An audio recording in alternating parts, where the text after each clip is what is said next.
आता एंटरटेनमेंटकडे जर बघायचं झालं, तुम्ही जितकी चांगली एंटरटेनमेंट करत असाल, तर चांगलं आउटपुट आणत असाल, तुमचं आउटपुट जितकं युनिक असेल तितकं एआयला ते रेप्लिकेट करणं अवघड आहे.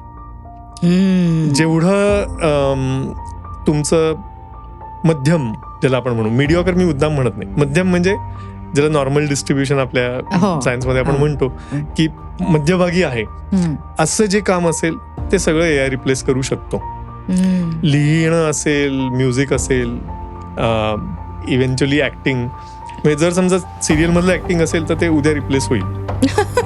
कारण एवढे सगळे एपिसोड आहेत, एवढं सगळं लिहायचं आहे, एवढं सगळं, wherever there is scale, requirement of scale and not such a great requirement of quality. Quality कमीपेक्षा क्वालिटी मध्यम आणि स्केल जास्त, अशा सगळ्या ठिकाणी एआय येण्याची संभावना आहे. तर तुम्ही असं बघण्याची गरज आहे की एका बाजूला ऑब्व्हियसली आपण अर्थार्जन करत असतो, पण आपण नवीन काय करू शकतो, आपण युनिक काय करू शकतो, ह्याची सतत कुठल्याही आर्टिस्टनी, कुठल्याही ह्या क्षेत्रात असलेल्या माणसांनी सतत दखल घेतली पाहिजे. मनोरंजनाच्या क्षेत्राकरता हे नक्कीच महत्वाचं आहे, पण इतर क्षेत्रांकरताही हे आहे की आपलं किती युनिक आहे काम हे आपल्याला बघितलं पाहिजे शेवटी.